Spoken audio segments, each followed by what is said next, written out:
Karena buktinya buktinya orang bisa jawab tuh karena dia ngerjain. Tapi saya nggak mau declare kalau saya ngerjain.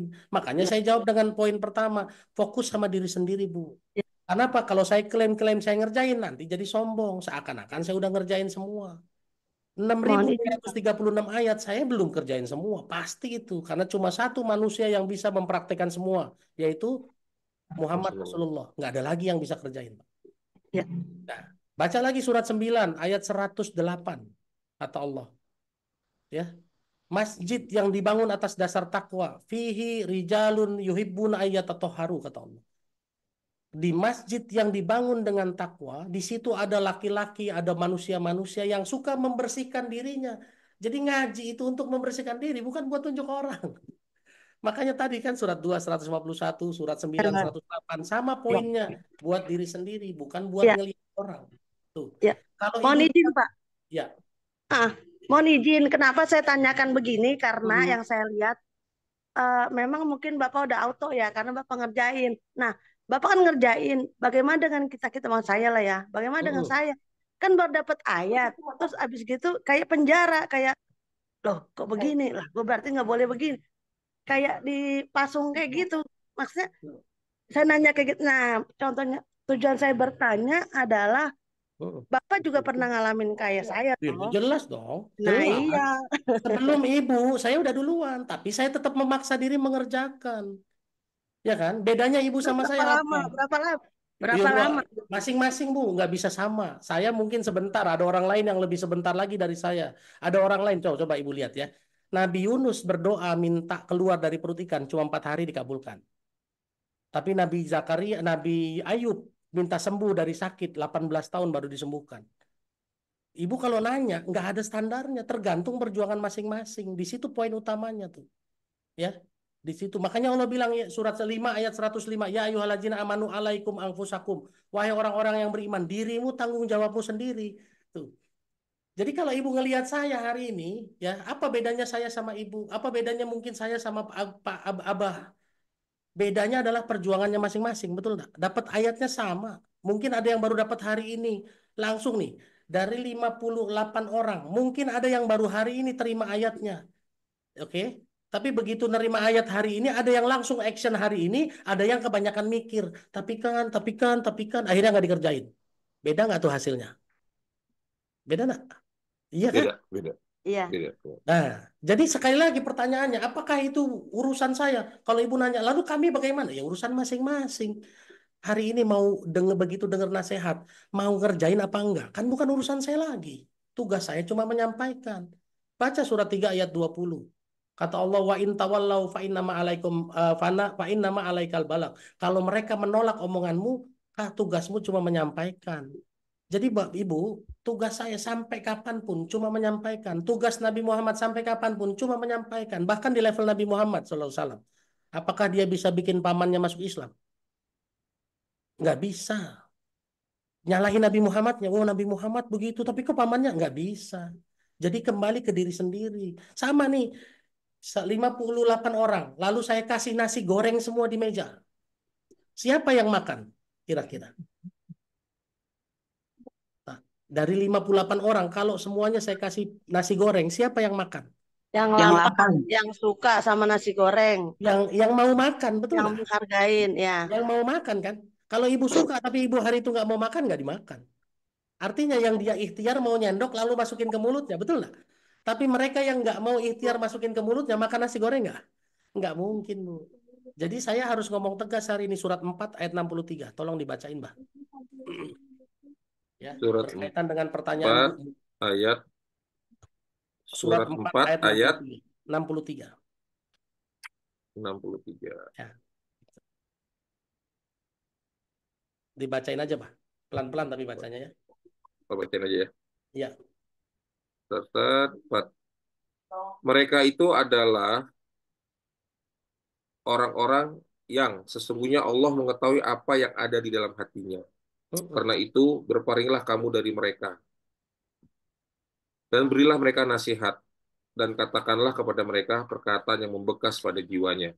Nah, inilah sikap saya sekarang sama pertanyaannya Bu Muna. Karena Allah tahu persis yang ada di dalam hatinya Bu Muna.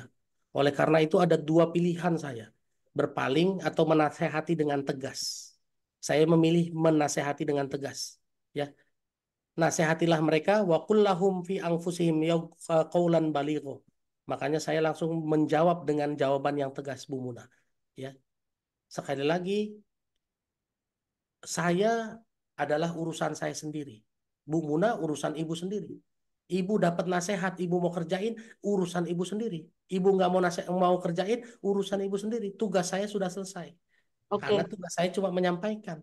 Ya, oke. Berapa Mohon lama izin. Bu? Ya, berapa lama Bu Muna bisa selesai tergantung perjuangannya masing-masing.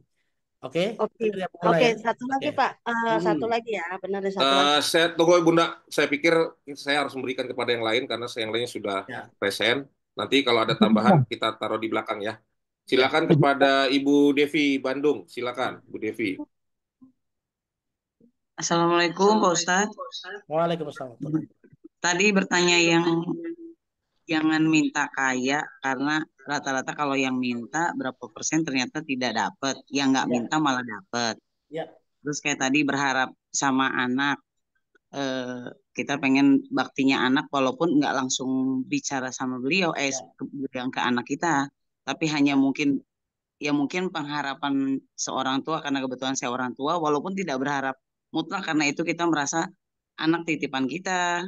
Terus Mm-mm. juga apa sudah tanggung jawab kita ya membiayai anak sampai insya Allah sampai balik atau sampai dia bisa berkecukupan atau sampai dia Mm. lulus kuliah lah biasanya gitu ya Pak. Kalau Mm-mm. udah nikah sama sudah bekerja mungkin kita nggak membiayai lagi. Nah sama yang kaya Ya. tadi Pak Ustadz, misalnya kita minta kaya tapi kita tambahin niatnya biar kita bisa membahagiakan orang, biar bisa banyak sedekah. Mm-mm. Apakah itu jadi jangan minta aja atau Ya, apa yang tadi karena Pak Ustadz tadi bicara seperti tadi. Makasih ya. Pak Ustadz. Gini, Bu. Saya eh, berbicara begitu berdasarkan hasil penelitian. Makanya saya bilang saya baca di buku. 97% orang yang pengen kaya ternyata tidak kaya. Apa hasil penelitiannya? Karena orang yang kepengen kaya akan cenderung menghalalkan segala cara. Sehingga menurut penelitian tersebut malah nggak jadi kaya. Tuh.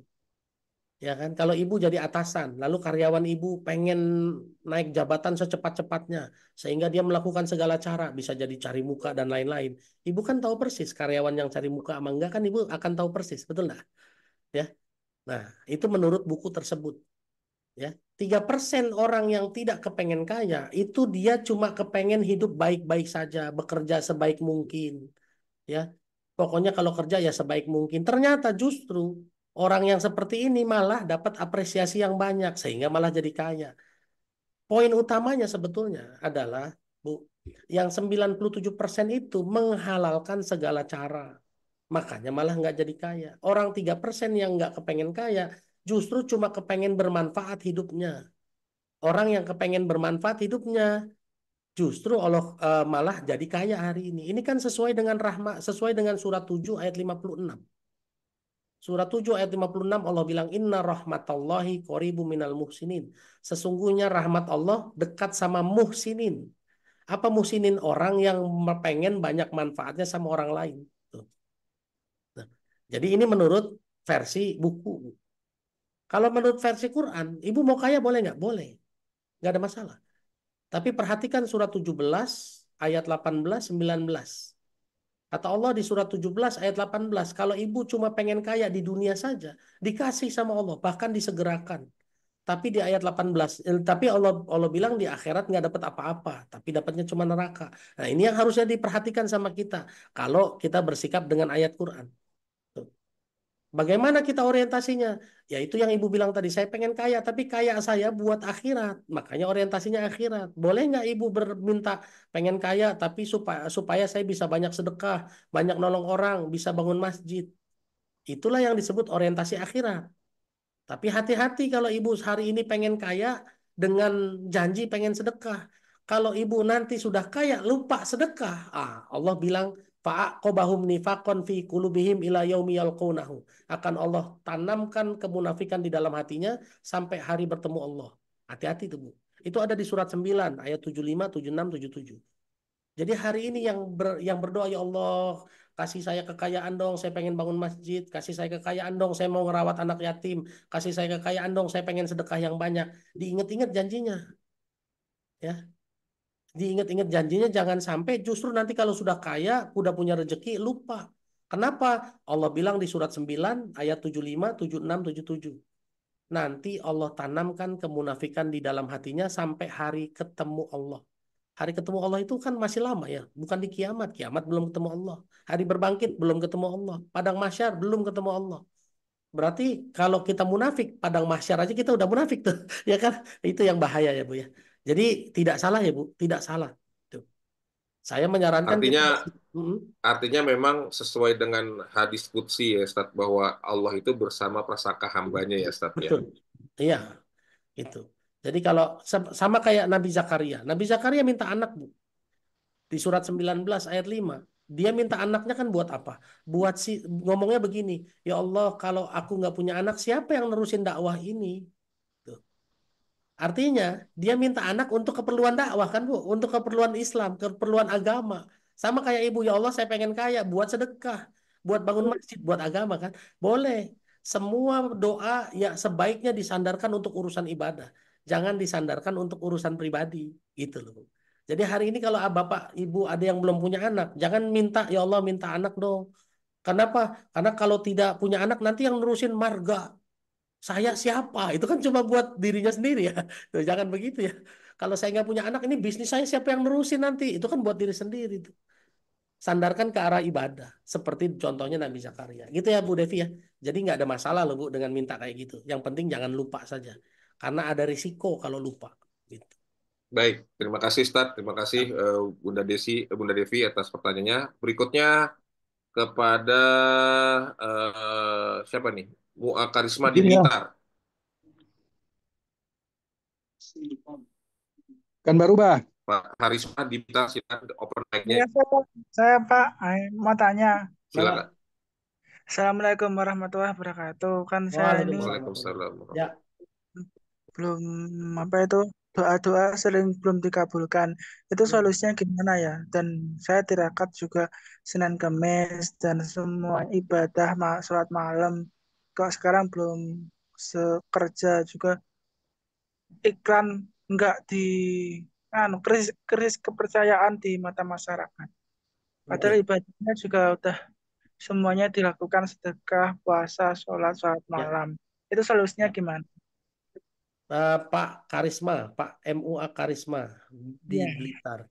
Pak, kalau ya. Bapak nanya bagaimana doa kok sepertinya belum terkabul, ini Bapak harus ikut kelas saya 3 hari. Karena saya punya kelas syarat terkabulnya doa itu 6 pertemuan kali 2 jam, 12 jam. Tuh. Jadi saya nggak mungkin bisa menjawab secara detil sekarang ya. Tapi ada satu cara tergampang untuk ngecek ngecek apakah kenapa doa kita belum terkabul. Ya, boleh dibaca surat 6 ayat 102. Surat 6, 102. 102. Maaf, maaf, salah bah, surat 2, 186. Maaf, maaf. Surat 2, 186. 186 ya, bukan 102. Al-Baqarah ya berarti ya, Ustaz? Ya, betul. Wa idza sa'alaka ibadi anni fa inni qarib ujibu da'watad da'i idza da'an falyastajibu li wal yu'minu bi la'allahum yarsudun. Itu ayatnya 186 kan? Surat 2 Ya. 186. Ya. Pak Mua Sur- Karisma. Nah, ya.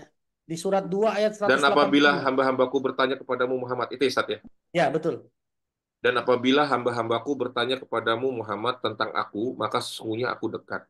Oke. Aku kabulkan permohonan Potong dulu, Pak. orang-orang Bah. yang berdoa. Oke, Bah, siap. potong Siap. dulu, Pak. Kata Allah begini, jika hambaku bertanya kepadaku tentang aku, jawablah aku dekat. Simpel nih, saya tanya balik. Berarti Allah dekat dengan siapa? Dengan hambanya. Nah, pertanyaan saya, hari ini kita sudah jadi hambanya apa belum? Menuju. Nah, kalau menuju hamba, sudah anggaplah kita merasa sudah hamba, misalnya ya. Sudah tahu belum ciri-ciri hamba? Nah, Kalau sekarang, mohon maaf ya, banyak dari manusia hari ini ngaku saya hamba Allah. Begitu saya tanya apa ciri-ciri hamba Allah, nggak bisa jawab Pak Mua, Pak Karisma. Jadi mungkin saja hari ini doa kita belum terkabul karena kita ngaku hamba, padahal kita belum tahu ciri hamba itu apa. Ini contoh sederhana gini, Pak Mas Nur, mohon maaf ya Pak Mas Nur. Pak Mas Nur ngefans sepak bola nggak? Dikit. Dikit. Apa klub yang Pak Mas Nur sukai? Kalau pemainnya lincah, Nah, pemain enggak klubnya yang Pak Mas Nur sukai siapa? Yang pernah disukai? Ronaldo. Ya, klubnya apa? Oh, klubnya apa ya? Nah, Real atau siapa? Madrid. Abah suka sama Real Madrid, Bah. Ya, Nah, suka. pertanyaan saya sekarang, Abah pelatih Real Madrid sekarang siapa, Bah? Hmm, Ancelotti. Ancelotti. Ya. Bener ya, kemarin masih Ancelotti, sekarang baru diganti nih Hmm. Xabi Alonso. Pemain Oh, baru diganti ya? Malah nggak tahu ya. maksudnya. Nah, nggak apa-apa. Pemain terkenalnya Madrid sekarang siapa, Bah? Mbappe. Mbappe. Mbappe. Oke. Percaya nggak Abah suka sama Real Madrid? Percaya nggak? Ini Pak pertanyaan Masnur buat saya. percaya? Ya, enggak. Pak Masnur percaya nggak kalau Abah suka sama Real Madrid? Percaya. Ciri-cirinya percaya. Kenapa Pak Masnur bisa percaya? Kena tahu, kenal. Nah, karena tahu kenal. Sekarang kalau saya tanya, Abah hamba Allah bukan? Hmm. Anggaplah iya. Saya tanya lagi, apa ciri-ciri hamba Allah, Bah? Nggak Tahu. tahu. Loh, kita ngaku hamba Allah, tapi kita belum tahu ciri-cirinya.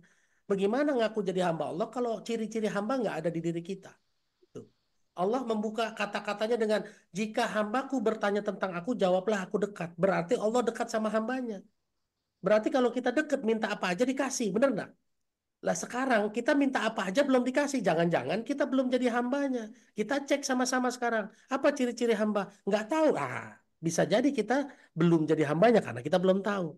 Tuh. Diterusin Mbak ayatnya, Mbak. Tadi kan stop di situ. Aku kabulkan orang berdoa apabila Ya. berdoa kepadaku. Stop dulu situ, Mbak. Hendaklah mereka itu memenuhi Stop dulu, perintahku Bos. dan beriman kepadaku. Ya. Kita bagi tiga nih ayatnya ya. Pertama Allah bilang, aku dekat. Jika hambaku bertanya kepadaku, maka aku dekat. Berarti Allah dekat dengan hambanya. Ujibu da'watad da'i idza da'an. Aku mengabulkan doa jika hambaku berdoa. Kan begitu ayatnya sebetulnya. Ya kan? Berarti kalau hari ini doa kita belum dikabulkan, jangan-jangan kita belum jadi hamba. Kenapa? Karena kita ciri-ciri hamba aja nggak tahu, Pak. Makanya harus belajar lagi. Mungkin sebetulnya ciri-ciri hamba sudah ada di diri kita. Cuma belum komplit. Contoh, Pak, kalau jadi karyawan kantor. Betul ya, Pak? Apakah ciri-cirinya cuma seragam doang? Dia punya Enggak. seragamnya, tapi nggak pernah hadir ke kantor. Nggak bisa disebut karyawan. Dia punya seragamnya, dia datang ke kantor, tapi datang ke kantor nggak pernah absen. Apakah dia anggap jadi karyawan masuk kantor? Enggak juga. Iya kan? Dia punya seragamnya, absen tiap hari, tapi kerjaan nggak pernah dikerjain. Dapat gaji nggak kira-kira, Pak? Nah, itu kan, itu dia ciri-ciri hamba Allah tuh luas, Pak. Ini yang harus kita pelajari banyak nih. Saya baru jawab satu sama Pak Karisma. Kira-kira Pak Karisma, kalau Pak Karisma merasa hari ini kok doa saya belum dikabulkan, satu poin saja. Sudah terjawab belum?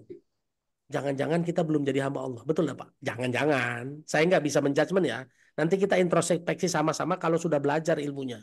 Yang kedua kata Allah apa? Falyastajibuli, taatilah perintahku. Nah, pertanyaan saya, kita sudah menjalankan semua perintah Allah apa belum? Hari Belum 100%. Nah, belum 100% bisa jadi. Pak Mas Nur, mohon maaf ya.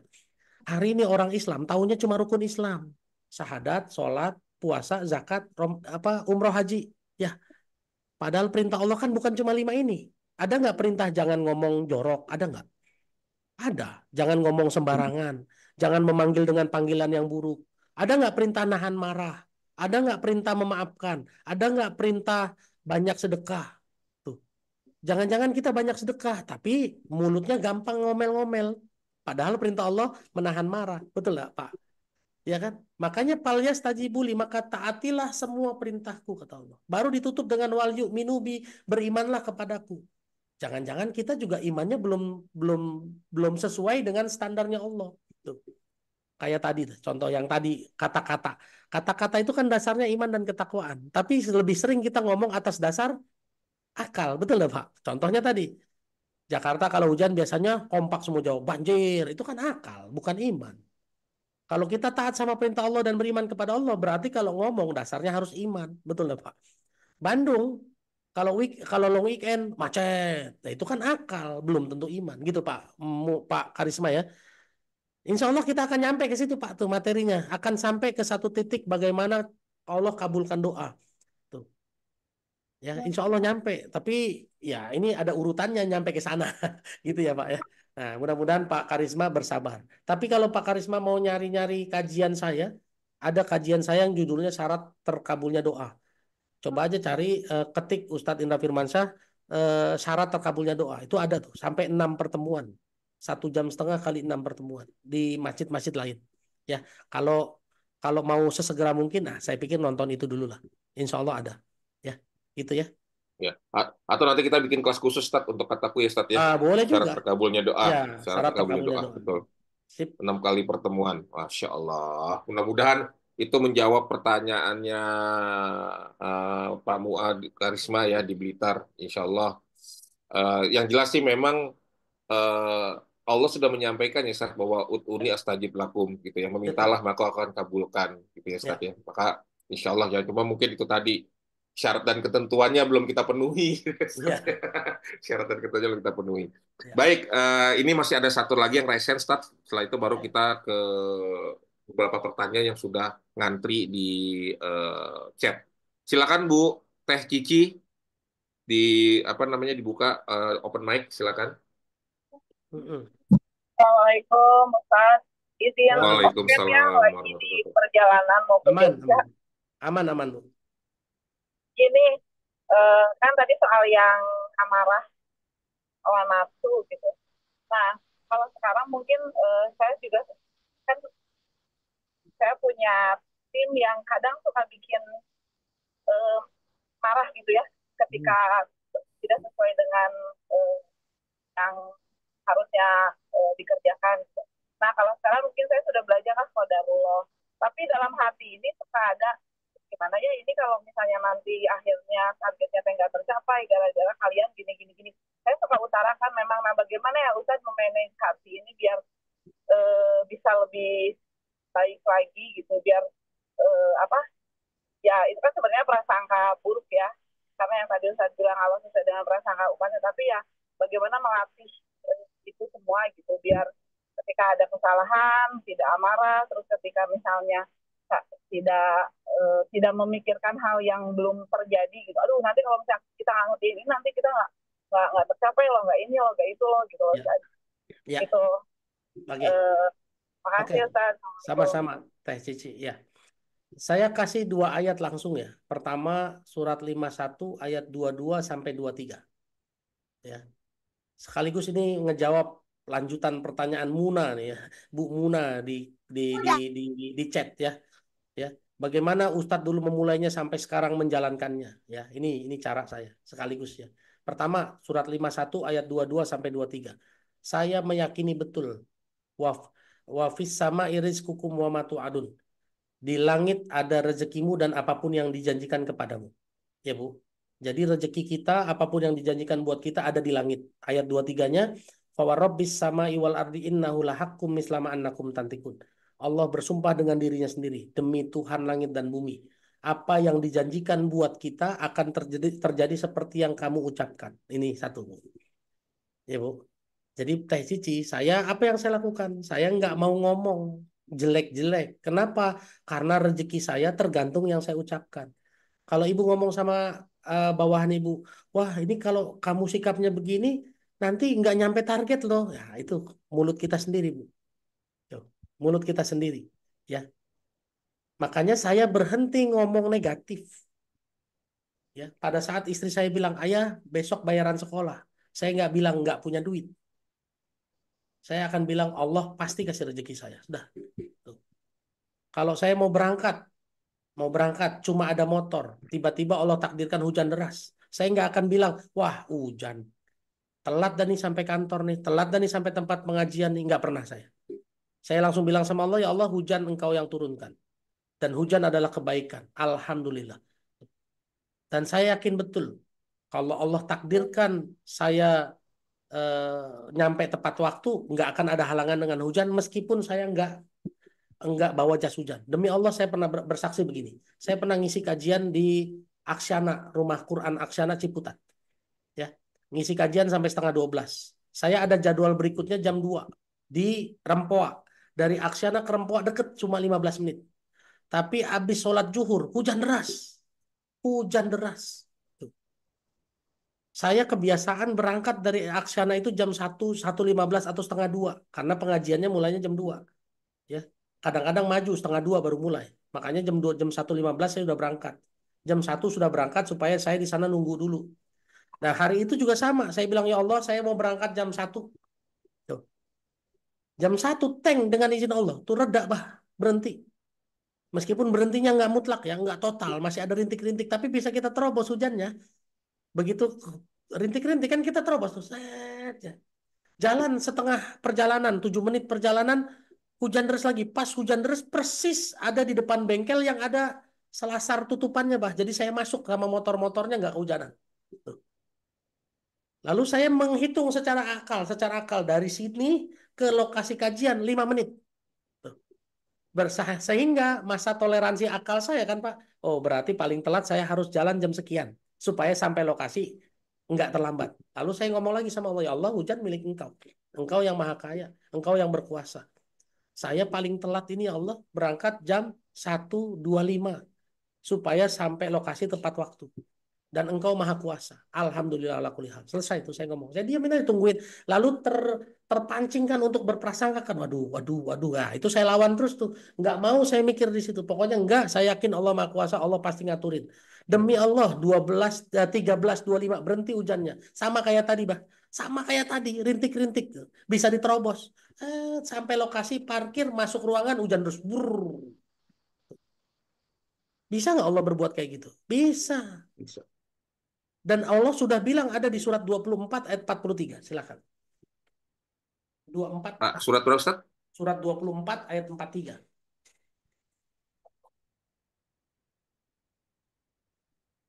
Ini berkaitan dengan hujan. Kata Allah di surat 4 ayat 43.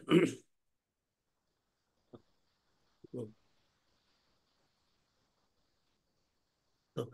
Tidakkah Ya. engkau melihat bahwa Allah awan Ya. bergerak berlahan, kemudian mengumpulkannya, lalu menjadikannya bertumpuk-tumpuk, lalu engkau lihat hujan keluar dari celah-celahnya, dan dia juga menurunkan butiran-butiran es dari langit, yaitu dari gumpalan-gumpalan awan seperti gunung-gunung. Maka ditimpakannya butiran-butiran es itu kepada siapa yang dia kendaki, dan dihindarkannya dari siapa yang dia kendaki. Kilauan kilat hampir-hampir menghilangkan penglihatan. Nah, ayah bunda perhatikan. Allah yang menjadikan awan bergerak perlahan. Dari awan berubah menjadi berkumpul-kumpul, bertumpuk-tumpuk. Baru berubah jadi hujan. Ada hujan air, ada hujan es. Dan Allah bilang apa? Dia timpakan kepada siapa yang dia kendaki dan dia hindarkan dari siapa dia kendaki. Tuh. Jadi Allah punya kuasa. Mau nimpain hujan ke siapa. Dan Allah mau hindarkan dari siapa. Oleh karena itu saya jaga lisan saya. Saya nggak mau rezeki saya rusak gara-gara lisan saya. Bahkan hujan saja Allah punya kuasa di situ. Allah hindarkan indra nggak kena hujan deras, cuma kena hujan rintik-rintik doang. Dan terbukti itu demi Allah saya merasakan betul itu. Saya harus bersaksi. Nah, ini ayat ini yang pertama, saya jaga lisan saya Teh Cici. Yang kedua apa? Saya menghindarkan diri dari banyak prasangka. Ada di surat 49 ayat 12. Ya ayyuhalladzina amanu tanibu katsiran minadh-dhon. Wahai orang yang beriman, hindarkanlah sebagian besar prasangka. Kalau Teh Ceci bilang begini sama karyawan, wah kalau gara-gara kamu begini nggak nyampe target kita nih. Itu kan masih prasangka. Belum kepastian, betul nggak? Mendingan dihindarkan. Tuh.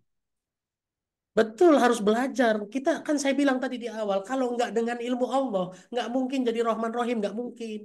Makanya belajar ilmu Allahnya. Setelah belajar, diterima ilmunya, jangan ditolak, jangan dibantah.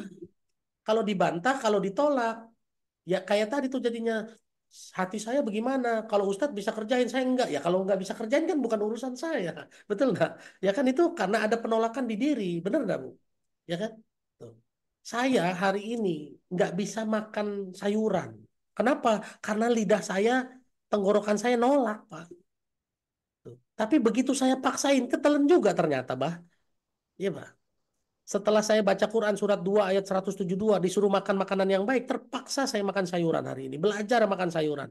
Warung pertama yang saya datangi untuk belajar sayuran tuh di ini Permata Hijau. Teman saya jualan nasi pecel, saya makan di situ. Dan dia kenal betul saya lah. Pak Indra kan nggak makan sayuran. Iya, Bu. Kenapa makan sayuran sekarang? Belajar, Bu. Perintah Allah makan makanan yang baik.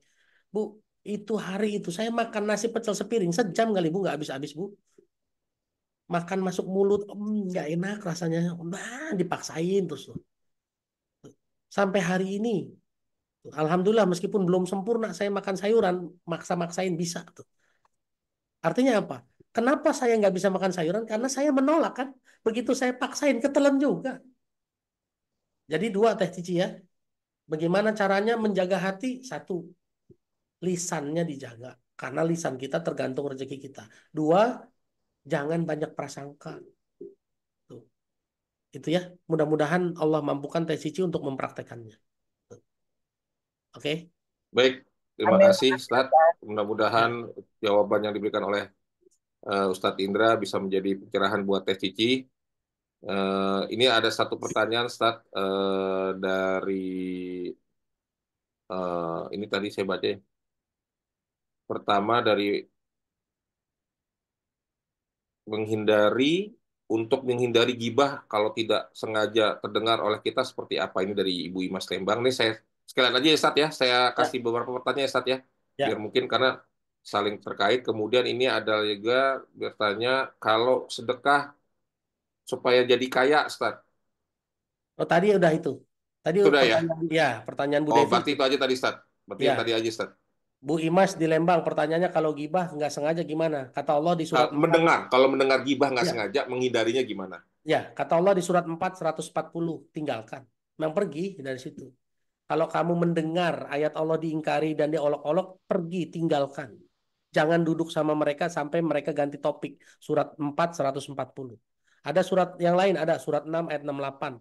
Kalau kamu melihat ayat-ayat Allah di apa diingkari, tinggalkan. Tapi kalau kamu lupa, ya, kalau kamu lupa karena setan yang bikin lupa, maka tinggalkan mereka begitu ingat. Coba.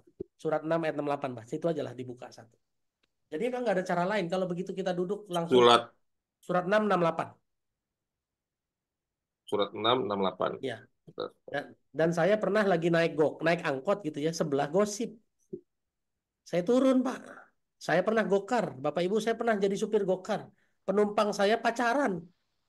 Nyender-nyender tuh, laki sama perempuan. Saya tanya, kamu suami istri apa bukan?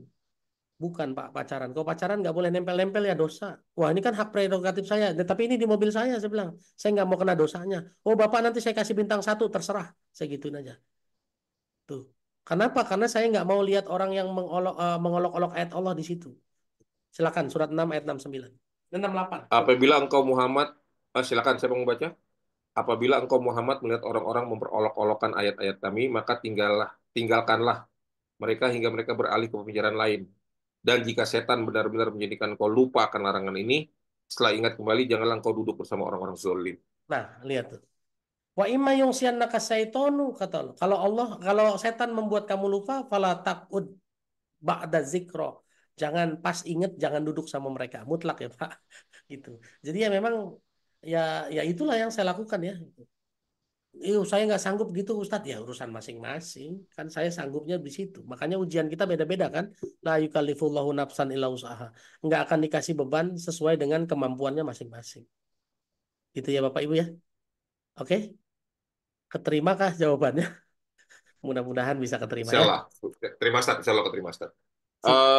Insya Allah nih sekarang sudah 5 menit lagi menjelang jam 9. Terakhir Ibu Murdaningsi, silakan Bu, open Ya. mic-nya. Baik, syukuran Abah. Assalamualaikum warahmatullahi wabarakatuh, Ustaz. Waalaikumsalam warahmatullahi wabarakatuh. Izin bertanya Ustadz mengenai baginda Ustadz, Apa? mengenai pertolongan Allah. Mm-mm. Saya sering Ustadz ditolong dengan masalah keuangan gitu kan Ustadz Mm. sebelum-sebelumnya. Sering jika butuh selalu ada. Jadi belakangan ini gini Ustadz, waktunya itu sudah mepet. Jadi tiba-tiba ada orang yang mau ngutangin Ustadz. Tapi saya yakin Mm. ini pasti ada gitu kan. Pasti dibantu lagi gitu sama Allah ditutupin lagi. Tapi karena waktunya mepet, saya ambil Ustadz kayak yang dihutangin tadi. Ya. Dan belakangan ini eh, intinya gini Ustadz, saya ambil dengan cara dihutangin. Tapi jadi beban ya kan Ustadz akan untuk mengembalikannya lagi gitu kan. Ya. Gimana ya? Apa ya cara mengungkapkannya? Intinya gitu Ustadz. Ya, siap. Mohon Gini, apakah saya salah dengan ya, ketidaksabaran tadi? ya, enggak, Ya gini. Ustadz. Bisa saja solusi itu memang lewat hutang, bisa. Nggak bisa, nggak bisa dibilang Hmm, solusi, hutang itu bukan solusi, bisa. Apalagi kalau ibu nggak minta, orangnya datang, lalu tiba-tiba ngasih nih, pakai aja duit saya, loh. Iya kan? Kalau ibu datang-datang iya. kemana-mana minjem duit dong, bisa jadi itu bukan solusi, bisa jadi ya Bu. Tapi ini belum mutlak ya. Saya nggak jawab dengan mutlak nih. Saya jawabnya bisa jadi. Tuh. Tapi kalau ibu bertahan, "Ah, saya nggak mau ngutang, nggak mau ngutang, nggak mau ngutang," tiba-tiba datang ada teman, "Bu, apa kabar?" Gitu. "Wah, kalau ada masalah apa-apa, bilang nah, nih saya ada duit nih, kalau mau pakai pakai aja dulu," misalnya, ya Bu. Bisa jadi itu pertolongan Allah. Iya, seperti itu. Tapi apa apa syaratnya yang ibu harus lakukan? Ibu harus berakad yang jelas di situ, Bu. Jangan goror. Ibu bilang sama dia, "Bu, terima kasih saya dibantu. Tapi ini akadnya apa? Ibu minjemin apa sedekah?" "Oh, minjemin." "Kalau minjemin saya nggak tahu loh Bu. Saya belum tahu kapan balikinnya loh Bu." Tuh Bu. "Siap nggak nih kalau saya belum mampu balikin?" Tuh gitu Bu. Biar nih orang jangan nyesel di kemudian hari, kan clear kan? Tuh. Kalau dia bilang udah tenang Iya. aja pakai aja. Lo pakai aja, nanti kalau ibu butuh saya nggak bisa balikin, ibu marah nggak? Clear di situ Bu. Inilah akad, jangan sampai ada goror. Clear, saya kejar terus kalau saya. Orang ngasih mobil, begitu dia ngasih mobil saya kejar terus. Ini mobil buat apa? Buat kajian doang? Apa boleh saya pakai buat ngantar anak sekolah? Apa boleh saya nggak pakai buat nggak jalan-jalan sama istri saya? Karena kalau dia bilang gini, buat kajian doang Ustaz, oh saya pulangin Bu. Kalau buat kajian doang nggak usah lah Pak. Susah saya jaganya. Betul lah Bu. Susah saya jaganya. Jangan-jangan pada saat saya ngisi kajian, mampir ke tempat ngopi, Bu. Ngopi, Bu. Itu kan bukan kajian, bener nggak? Takutnya jadi nggak halal di situ. Nah, jadi Bu, kalau besok-besok Ibu dapat solusi berupa dipinjemin orang yang datang sendiri, Ibu clearkan akadnya. Jangan ada goror, jangan ada nggak jelas. Hari ini banyak orang ngomong gini, udah pakai aja. Nah, saya pernah nolong orang juga, bahasa saya jelas. Pulangin kalau udah punya duit. Berarti standarnya di mana? Di saya apa di dia? Bisa ya. Di dia. Di dia. Bisa. Ya kan? Kan saya bilang nih, saya pinjemin kamu, kapan mulanginnya? Setelah kamu mampu pulangin. Berarti standarnya ada di dia. Berarti kesimpulannya, kalau saya nggak punya duit dan dia belum bayar ke saya nggak akan nagih. Kenapa? Karena dari awal standarnya sudah di dia, akadnya sudah di dia, bukan di saya lagi. Gitu ya, Bu. Tuh. Jadi clear. Sehingga kalau dia belum bayar, saya nggak marah. Karena saya sudah jelas akad di awal. Ya, Bu ya. Gitu ya, Bu. Jadi kalau ada pertolongan kayak gitu, clearkan akadnya. Akadnya ya. Surahnya sesuai mana? Maksudnya gimana, Pak? Oh, dalilnya mungkin Ustaz, maksudnya Ustaz. Oh, dalil ininya. Oh, Kak. Surat 45 ayat 18. Summa ja'alnaka ala syari'ati minal amri fattabi'ha. Kata Allah, kemudian aku terapkan hukum syariat kepadamu, maka ikutilah itu. Hukum syariatnya dalam pinjam meminjam nggak boleh goror. Dalam bertransaksi muamalah tidak boleh goror. Itu perintah Allahnya. Surat 45 ayat 18. Tuh. Rasulullah bilang apa? Naha Rasulullah SAW ambail hasoti wa ambail gorori. Rasulullah melarang jual beli transaksi muamalah yang hasot, yang lempar, ya, yang tebak-tebakan dan goror dan yang tidak jelas. Tuh, itu dalilnya. Ya, tuh. Makanya kenapa saya jawab demikian? Karena perintah Rasulullah jangan bertransaksi yang goror. Gitu. Ya, Baik, oke. sudah jam 9 ya tepat ya, sudah lebih 1,5 jam kita dibersamai oleh Ustadz Indra. Eh, jadi mungkin kita akhiri dulu kajian kita hari ini. Ya, terima kasih kepada Ustadz Indra yang telah memberikan ilmunya yang luar biasa. Ya, kita doakan semoga Ustadz Indra selalu diberikan kesehatan, gitu ya, Amin. diberikan supaya terus bisa terus berdakwah menyiarkan ayat-ayat Allah. Kepada Bapak Ibu semua yang sekarang hadir pun berharap kalau seandainya memang ini kajian bagus buat kita, ya saya berharap juga bisa disiarkan ke teman-teman, ke kerabat, ke saudara untuk bisa ikut. Insya Allah Sabtu pekan depan kita mulai jam 5:30. Nanti linknya akan kami berikan lagi ya untuk kajian yang berikutnya. Itu saja kita sama-sama menutup dengan mengucapkan Alhamdulillah, Alhamdulillahirrabbilalamin, dan doa kafaratul majelis, subhanaka Allahumma wa bihamdika asyhadu an la ilaha anta astaghfiruka wa atubu ilaik. Wabillahi taufiq wal hidayah. Assalamualaikum warahmatullahi wabarakatuh. Terima kasih semua Bapak Ibu. Waalaikumsalam, Pak Ustadz. Nanti deh Pak. Pak Ustadz semuanya. Terima kasih banyak. Kalau ada kata yang salah maafin ya. Terima kasih. Ya Bu, makasih Bu Devi ya Pak Karisma ya, nanti kita belajar lagi insya Allah ya Pak. Ya, Pak Ustadz, insya Allah. terima kasih. Sama-sama Pak ya, Pak Asep ya. Izin pamit duluan ya Bapak Ibu ya. Mari semuanya.